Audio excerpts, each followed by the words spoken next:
Iran के इस हमले में डिमोना और अराद शहर में भारी तबाही के साथ 200 से ज्यादा लोगों की मौत का दावा किया गया। इस हमले में कई लोगों के घायल होने की भी खबर है। कई मकानों के तबाह होने की तस्वीरें भी सामने आई।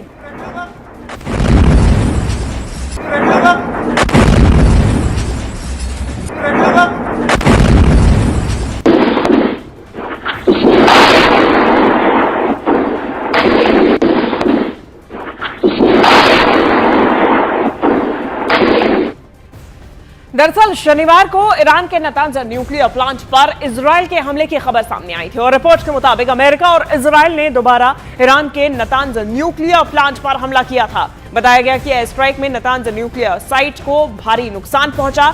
इससे पहले भी नतांज परमाणु ठिकाने पर हमला हो चुका है और 15 जून को इजराइल और अमेरिका की तरफ से ईरान के इस परमाणु ठिकाने यानी कि नतांज पर हमला किया गया था। अब जब अमेरिका और इजराइल ने नतांज पर दोबारा हमला किया तब ईरान ने प्रतिशोध की आग में इजराइल के डिमोना पर प्रहार कर दिया, जिसका अंजाम ये रहा कि डिमोना में भारी तबाही सामने आ गई। गनीमत ये रही कि डिमोना में मौजूद इजराइल का परमाणु केंद्र बच गया, वरना रेडियो एक्टिव का खतरा बढ़ सकता था। और दो तस्वीरें आपके सामने 21 जून की तस्वीर और ऐसे में इजराइल और ईरान के बीच चल रही जंग परमाणु ठिकानों के टारगेट पर पहुंच गई है। नतांज पर इजरायली हमले के बाद अब ईरान ने जबरदस्त पलटवार किया। इजरायली सेना के मुताबिक शनिवार को ईरान की दागी गई एक बैलिस्टिक मिसाइल ने डिमोना शहर की कई इमारतों पर सीधा प्रहार किया। दरअसल शनिवार को ही अमेरिका इजराइल ने ईरान के सबसे बड़े परमाणु केंद्र नतांज पर एयर स्ट्राइक की थी और ऐसे में इसके बाद पलटवार के रूप में ईरान ने इजराइल के डिमोना में हुए मिसाइल अटैक कर दिए। अब ऐसे में दावे के मुताबिक हमला इजराइल के परमाणु ठिकाने से कुछ ही दूरी पर हुआ। यह परमाणु ठिकाना कई मायनों में इजराइल के लिए खास है और ऐसे में यहां पर जो हमला हुआ है वो बेहद भयावह माना जा रहा है। इजराइल के लिए यह बेहद अहम है और माना जा रहा है कि यहां पे 80 परमाणु बम रखे हुए हैं। डिमोना को मिनी इंडिया भी कहते हैं, जहां इजराइल में रहने वाले ज्यादातर भारतीय डिमोना में ही रहते हैं। डिमोना के रास्ते से न्यूज 18 इंडिया के रिपोर्टर रिफत अब्दुल्ला की ये रिपोर्ट देखिए। ईरान की तरफ से जो बैलिस्टिक मिसाइल दागा गया डिमोना में, उसमें 71 लोग घायल हुए हैं और उनमें से 10 की हालत गंभीर बताई जा रही है। एक जोरदार अटैक था ये और जब मिसाइल आया ईरान की तरफ से इंटरसेप्शंस की कोशिश की गई एयर डिफेंस सिस्टम की तरफ से, लेकिन ये टोटल इवेड हो गया और अब यहाँ की एजेंसीज जो हैं ये इन्वेस्टिगेट करने की कोशिश कर रहे हैं कि आखिर ये एयर डिफेंस सिस्टम फेल कैसे हुआ। हालांकि इंटरसेप्शन की कोशिश की गई, यानी इंटरसेप्टर्स निकल गए एयर डिफेंस सिस्टम से, लेकिन ये मिसाइल ने पूरा चकमा दिया एयर डिफेंस सिस्टम को और सीधे डायरेक्ट हिट बस्ती में लगी और अभी तक 71 लोग जो है वो घायल हुए हैं, हॉस्पिटल पहुंचे हैं और उनमें से 10 की हालत गंभीर बताई जा रही है। ये एरिया स्ट्रेटेजिकली बहुत इंपॉर्टेंट है क्योंकि इसी एरिया में न्यूक्लियर साइट्स हैं इसराइल की। ये डिमोनिया के साथ का एरिया जो है ये एक डेजर्ट वाला एरिया है और वहां पर ही न्यूक्लियर रिएक्टर हैं। तो उसका मतलब है कि जिस तरीके से नतांज में हमला किया था इसराइल ने या यूएस फोर्सेस ने, तो उसका फौरन बदला ईरान ने ले लिया और जिस एरिया में इसराइल की न्यूक्लियर रिएक्टर है, न्यूक्लियर साइट्स हैं, उसी एरिया तक मिसाइल पहुंचाया गया। हालांकि ये न्यूक्लियर साइट पे नहीं लगा, लेकिन उसी एरिया में एक जगह निशाना डायरेक्ट लगा और ये डायरेक्ट हिट है और पूरी तबाही इस एरिया में हुई है और 71 लोगों के घायल होने की अभी तक खबर है। उसका मतलब है कि ईरान की तरफ से जोरदार अटैक्स लगातार किए जा रहे हैं। जिस तरीके से यूएस या इसराइल कह रहा था कि ईरान की कैपेबिलिटी खत्म हो गई है, लेकिन ईरान ने फौरन कुछ ही घंटों में अपने न्यूक्लियर साइट के अटैक का बदला लिया। उसका मतलब है अभी भी बहुत ज्यादा कैपेबिलिटी ईरान के पास है और ईरान लगातार डट के मुकाबला कर रहा है।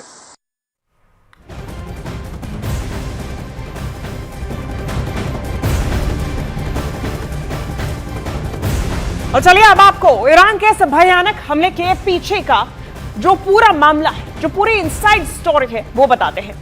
दरअसल ईरान के नतांज परमाणु केंद्र पर पहले अमेरिका और इजराइल ने हमला किया। उसके प्रतिशोध में इजराइल के डिमोना शहर पर बैलिस्टिक मिसाइल दागी गई।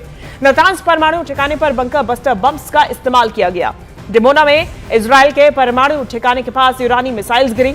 अमेरिका और इजराइल के हमले में नतांज न्यूक्लियर प्लांट को भारी नुकसान का दावा किया गया, तो उधर डिमोना में परमाणु ठिकाने पर आज तक नहीं आई। नतांज परमाणु ठिकाने पर हमले में रेडियो एक्टिव लीक की खबर नहीं है, जबकि डिमोना में भारी नुकसान का दावा किया गया, कई मौतें भी हुई।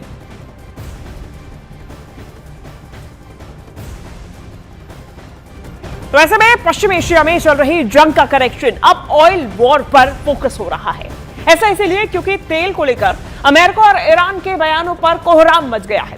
अमेरिका ने ईरान पर लगी पाबंदियों में 30 दिनों की ढील देने का ऐलान किया था ताकि दुनिया को सस्ता तेल मिल सके, लेकिन ईरान ने एक ऐसा बयान दिया है जिसने व्हाइट हाउस से लेकर ग्लोबल ऑयल मार्केट तक हड़कंप मचा दिया है। ईरान ने अमेरिका को दो टूक कह दिया कि उसके पास तेल है ही नहीं।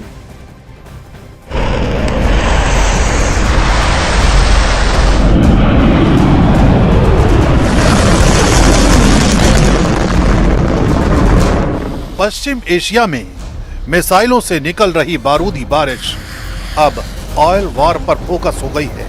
अमेरिका ने ईरानी तेल पर 30 दिनों की ढील देने का दावा किया तो ईरान ने फौरन उस पर पलटवार कर दिया, अमेरिका को झूठा ठहरा दिया।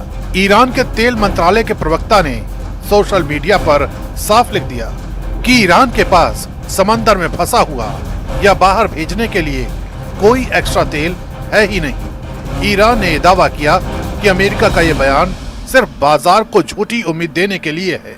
असल में इतना तेल है ही नहीं जितना अमेरिका बता रहा है। यानी ईरान के मुताबिक अमेरिका ने जितनी छूट दी है वो बेकार है।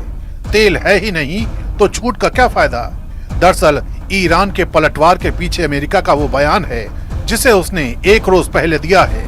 अमेरिका ने ऐलान किया था कि ईरान के तेल पर जो पाबंदी लगी थी उसे 30 दिनों के लिए ढीला किया जा रहा है ताकि जो तेल समंदर के जहाजों में भरा पड़ा है उसे बेचा जा सके। अमेरिका ने दावा किया है कि इससे करीब 14 करोड़ बैरल तेल बाजार में आ सकता है, यानी दुनिया को राहत मिल सकती है, दाम कम हो सकते हैं और ग्लोबल मार्केट में जो टेंशन है वो थोड़ी कम हो जाएगी। लेकिन इसी बीच ईरान ने समंदर में मौजूद जहाजों पर नो ऑयल कहकर अमेरिका के दावों की धज्जियां उड़ा दी। अमेरिका का दावा है कि समंदर में ईरान के तेल से भरे जहाज फंसे पड़े हैं। उधर ईरान ने कहा कि ऐसा कोई भी भंडार नहीं है। अमेरिका ने कहा हॉर्मुज बंद होने की वजह से जहाजों पर मौजूद तेल निकाल नहीं पा रहे हैं। ईरान ने अमेरिका को झूठा ठहराते हुए कहा यह सब अमेरिका का प्रचार है। अमेरिका के दावे के मुताबिक उसने ईरान को 30 दिनों की छूट दी है ताकि फंसा तेल बाजार में आए और दाम कम हो। उधर ईरान ने बयान दिया कि बाजार को शांत दिखाने के लिए झूठ बोला जा रहा है। इन बयानों से ऑयल वॉर की तस्वीरें उलझ गई हैं। बड़ा सवाल ये है कौन सच बोल रहा है और कौन झूठ।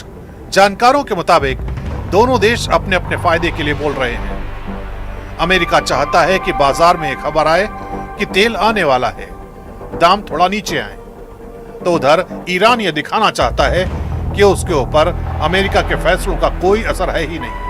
इस बीच हॉर्मुज स्ट्रेट बंद होने से दुनिया में तेल की सप्लाई रुकी हुई है, तेल के दाम बढ़ रहे हैं और इसका असर अमेरिका तक पहुंचता दिख रहा है। अमेरिका में महंगाई आती है तो ट्रंप की साख पर बट्टा लग सकता है, जो उन्हें बिल्कुल पसंद नहीं है। शायद यही वजह है कि ट्रंप सरकार एक साथ दो काम करना चाहती है कि ईरान पर दबाव भी बनाए रखो और तेल के दाम को भी काबू में रखो। अमेरिका और ईरान के बीच तेल को लेकर जो रस्साकसी चल रही है उसका सीधा असर भारत पर पड़ रहा है, क्योंकि भारत दुनिया के सबसे बड़े तेल खरीदारों में है।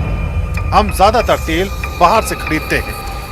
भले ही भारत कई सालों से ईरान से तेल नहीं खरीद रहा, लेकिन ग्लोबल मार्केट में अगर दाम बढ़े तो भारत भी महंगा तेल ही खरीदेगा। इसका मतलब है पेट्रोल डीजल महंगा हो जाएगा तो माल की ढुलाई भी महंगी होगी, जिसका सीधा सीधा असर आम आदमी की जेब पर पड़ेगा। और ईरान ने इजराइल के F-16 लड़ाकू विमानों को लेकर एक बड़ा दावा किया, जहां ईरान का दावा है कि उसके एयर डिफेंस सिस्टम ने इजराइल के तीसरे F-16 फाइटर जेट को हिट किया। तो वहीं इजरायली सेना ने इस दावे को खारिज करते हुए कहा कि उनके विमान को जरूर निशाना बनाया गया था, लेकिन उसे कोई भी नुकसान नहीं हुआ और मिशन सफलतापूर्वक पूरा किया गया। IDF के मुताबिक